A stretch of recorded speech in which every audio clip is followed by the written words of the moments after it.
Bismillahirrahmanirrahim. Assalamualaikum warahmatullahi wabarakatuh. Alhamdulillahirrahmanirrahim. Wassalatu wassalamu ala asrafil anbiya wa mursalin wa ala alihi washabihi ajmain. Puji syukur kita panjatkan hadir Allah Subhanahu wa taala, karena berkatnya lah kita masih dapat melakukan ibadah kita walaupun dalam keadaan pandemi Covid-19 ini. Salawat serta salam selalu kita curahkan pada junjungan kita, yakni Nabi besar Muhammad sallallahu alaihi wasallam, dan salawat yang berbunyi Allahumma shalli ala sayyidina Muhammad wa ala ali sayyidina Muhammad. Yang terhormat Ibu Dr. Elvia MAG selaku dosen pengampu mata kuliah Hukum Kewarisan Islam, dan teman-teman dan rekan-rekan saya yang saya hormati. Baik, kami dari kelompok 10 akan mempresentasikan hasil diskusi kami yang berjudul tentang penyelesaian AUL dan RAT. Di sini saya ingin memperkenalkan diri saya terlebih dahulu. Perkenalkan, nama saya Diki Marsali dengan NIM 1713010119. Assalamualaikum warahmatullahi wabarakatuh. Perkenalkan, saya Muhammad Alam Islami dengan NIM 1713010116. Assalamualaikum warahmatullahi wabarakatuh. Perkenalkan, nama saya Teddy Abdullah Firanto, NIM 1913010182. Assalamualaikum warahmatullahi wabarakatuh. Perkenalkan, nama saya Dodi Asman, NIM 1713010189. Kami dari kelompok Hukum Kewarisan Islam, kelompok 10. Baik, inilah nama-nama anggota dari kelompok 10 yang akan menyampaikan materinya tentang penyelesaian AUL dan RAT pada kesempatan kali ini. Pengertian AUL. AUL dalam bahasa Arab mempunyai banyak arti, diantaranya bermakna zulm atau aniaya dan tidak adil. Seperti yang difirmannya, zalika adana ala ta'ulu, yang artinya yang demikian itu adalah lebih dekat kepada yang berbuat aniaya. Surat An-Nisa ayat 3. Secara harfiah, AUL artinya bertambah atau meningkat. Dikatakan AUL karena dalam praktik pembagian warisan, angka asal masalah harus ditingkatkan atau dinaikkan sebesar angka bagian yang diterima oleh ahli waris yang ada. Pengertian RAT. RAT menurut bahasa berarti kembali dan pulang. RAT merupakan kembali dari AUL, yaitu apabila masih ada sisa harta warisan setelah dibagikan kepada ashabul furud, sedangkan pewaris asabah tidak ada lagi, maka sisa harta itu dikembalikan kepada ahli waris sebanding dengan besar kecilnya porsi masing-masing. Jadi, RAT adalah penyerahan kembali sisa atau kelebihan dari zawil furud dengan porsi masing-masing pada saat tidak ada lagi yang berhak terhadap kelebihan tersebut.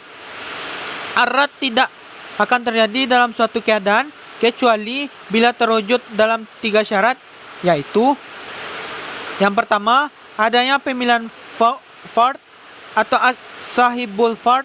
Yang kedua, adanya sisa peninggalan. Yang ketiga, tidak adanya ahli waris asabah. Baik, materi selanjutnya yaitu cara pembagian dan penyelesaian AUL dan RAT. Cara pembagian dan penyelesaian AUL. Sahabat yang pertama kali menggunakan teori AUL ini adalah Umar bin Khattab. Ada pendapat yang mengatakan bahwa AUL itu ide dari Zaid bin Sabit yang kemudian diikuti oleh Umar. Ada pula yang meriwayatkan berasal dari Ali. Ulama sahabat yang paling tegas menolak teori AUL ini adalah Ibnu Abbas. Ia mengatakan bahwa Umar melakukan cara tersebut karena Umar tidak tahu bagaimana mengatasi kekurangan saham itu, yang kalau dibagikan secara berurutan maka yang berada di urutan terakhir tidak akan mendapatkan apapun. Menurut Ibnu Abbas, seandainya Umar mengetahui siapa di antara ahli waris itu yang harus didahulukan dan siapa yang dikemudiankan, tentu tidak akan terjadi masalah AUL ini. Untuk menghindari masalah AUL ini, Ibnu Abbas menjelaskan siapa yang harus didahulukan dan siapa yang dikemudiankan. Orang-orang yang didahulukan adalah ahli waris yang hanya mendapatkan furud tertentu dan tidak ada kemungkinan berubah menjadi asabah. Sedangkan yang harus dikemudiankan adalah ahli waris yang furud yang dapat menjadi asabah jika mewarisi bersama dengan saudara laki-lakinya. Untuk cara penyelesaian awal ini bisa dilihat oleh kawan-kawan semuanya mengenai kasus yang kami paparkan di dalam PPT ini.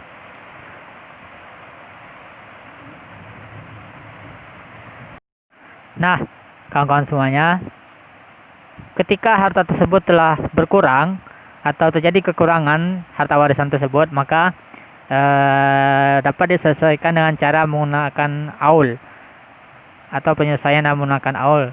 Dan ini cara penyelesaiannya. Silakan kawan-kawan untuk melihat cara penyelesaian aul tersebut.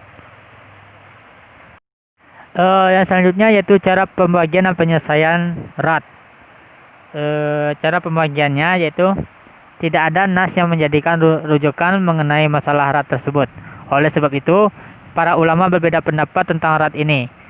Menurut Zaid bin Sabit, apabila tidak ada ahli waris asabah, maka kelebihan dalam pembagian harta peninggalan atau rat tidak diberikan kepada seorang pun di antara ashabul furud, tetapi diserahkan kepada Baitul Mal atau kas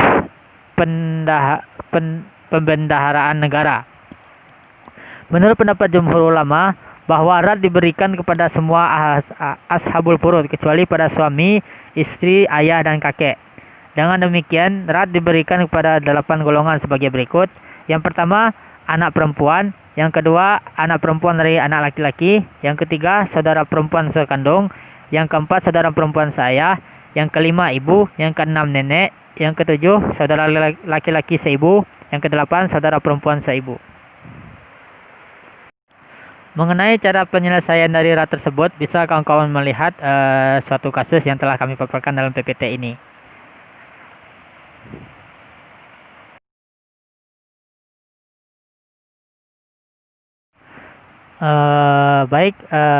Ini keterangan dari cara penyelesaian dalam menggunakan rat tersebut.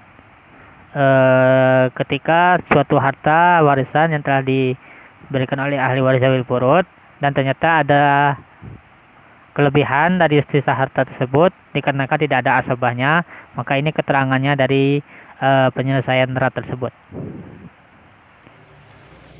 Itulah hasil penyampaian materi kami dari kelompok 10 tentang penyelesaian aul dan rat. Mohon maaf jika ada salah dan kekurangan kami dari pembuatan video, baik dari pengucapan maupun perbuatan kami dalam membuat video. Saya akhiri, wabillahi taufiq wal hidayah. Wassalamualaikum warahmatullahi wabarakatuh.